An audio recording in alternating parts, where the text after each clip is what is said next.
माता पिता का तिरस्कार और कुत्ते बिल्ली से प्यार एक ऐसा है पंचम काल।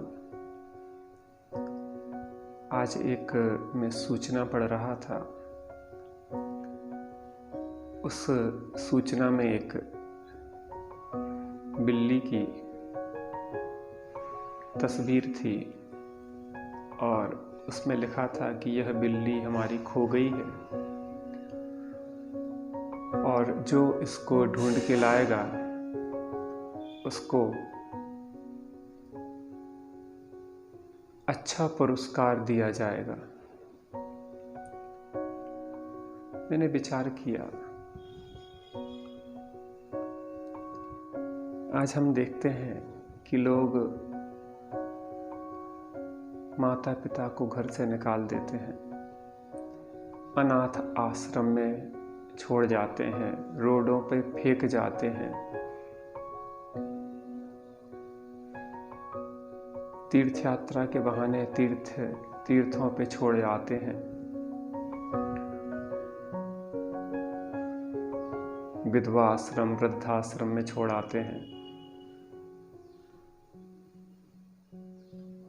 घर में जिनका सम्मान होना चाहिए था, जिनने अपने खून पसीने की कमाई से जिस घर को बनाया था और तुम्हें पाला पोसा था, आज तुम इतने निष्ठुर हो गए हो कि उन माता पिता जो पूज्य हैं, जिनका सत्कार होना चाहिए था, उनका तुम तिरस्कार कर रहे हो और कुत्ते बिल्ली को अपने छाती से लगाए घूम रहे हो। उनको एक क्षण भी छोड़ना नहीं चाहते, उनको अपनी गोदों में लिए हुए कारों में घूम रहे हो। बीमार हो जाए तो उनके ऑपरेशन करवा रहे हो, माता पिता का ऑपरेशन नहीं हो रहा है।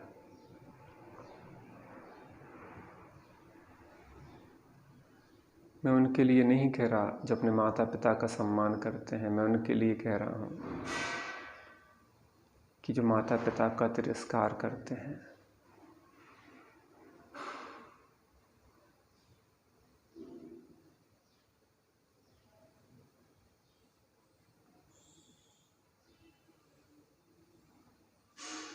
ये बड़ी विडंबना है। मैंने उस जो चित्र में बिल्ली या बिल्ला बना हुआ था,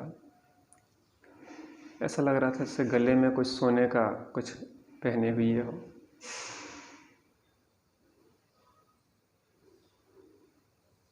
माता पिता से एक एक पैसे छीन लेते हैं और कुत्ते बिल्लियों को सोना चांदी पहना रहे हैं।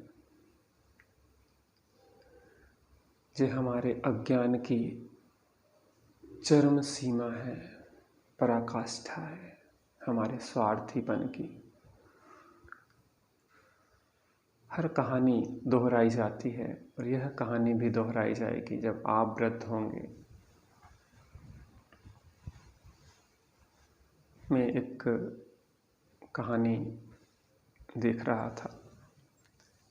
एक व्यक्ति अपने माता पिता को कुल्हड़ों में भोजन पानी देता था।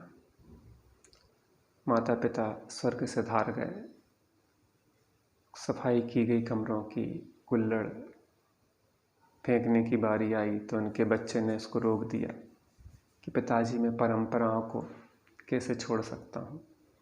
अपने यहाँ इन कुल्हड़ों में ही वृद्धों को भोजन कराने की परंपरा है। जब आप वृद्ध होंगे तो फिर मैं ये कहाँ ढूंढूंगा, उस समय मिले ना मिले, इसलिए मुझे इन्हें संभाल के रख लेने दीजिए। जो बीज बोते हैं वही फल मिलता है।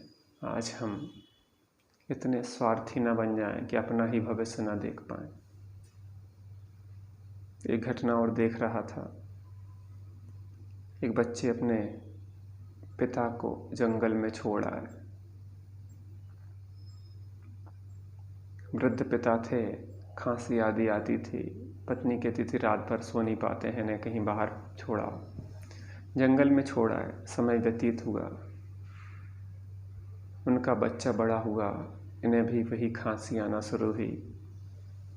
इनके बच्चे ने भी सोचा कि इन्हें जंगल में छोड़ा है और संयोग से उसी जंगल में छोड़ के आए जिस जगह पे वह अपने पिता को छोड़ के आया था। वहाँ खोज शुरू की, खोजा तो देखा कि उसके पिता भी वहाँ जिंदा बैठे थे और कह रहे थे, बेटा मुझे तुम्हारा इंतज़ार था, मुझे पता था कि एक दिन तुम भी यहीं पे आओगे।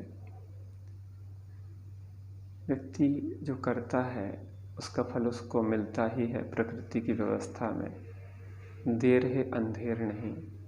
अंतोगत्वा जो हम करते हैं वो अपने लिए ही करते हैं, दूसरों के लिए नहीं करते हैं। तो हमें कुछ ऐसा करना है जो जब हमें ब्याज सहित मिले तो उसके फल में हम दुख पीड़ा संक्लेश से न भरें, कुछ आनंद में हो।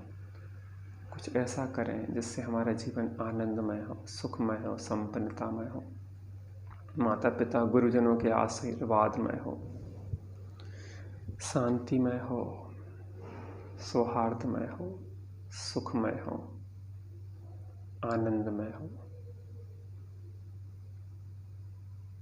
हम जिस शांति सुख को प्राप्त करना चाहते हैं, जो नैतिक कर्तव्यों से पलायन करते हैं, उनके जीवन में वह सुख शांति नहीं आती, क्योंकि उनका चित्त इतना कठोर होता है कि उनके जीवन में धर्म का प्रादुर्भाव नहीं हो पाता।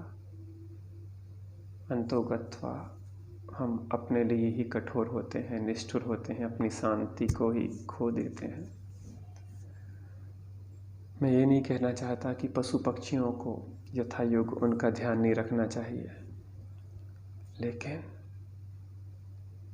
आज हम पशु पक्षियों से भी बदतर अपने माता पिता की जो स्थिति किए हुए हैं और पशुओं का सम्मान कर रहे हैं, उनको ध्यान रख रहे हैं, माता पिता का तिरस्कार कर रहे हैं, यह वृत्ति कुछ अच्छी नहीं है।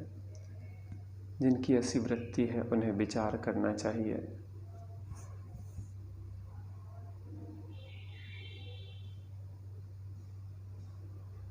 कि यह जो कार्य हम कर रहे हैं इसका फल हमें ही भोगना होगा और वह फल अच्छा नहीं होगा और हम अपने बड़े लोगों के साथ कुछ गलत कर रहे हैं।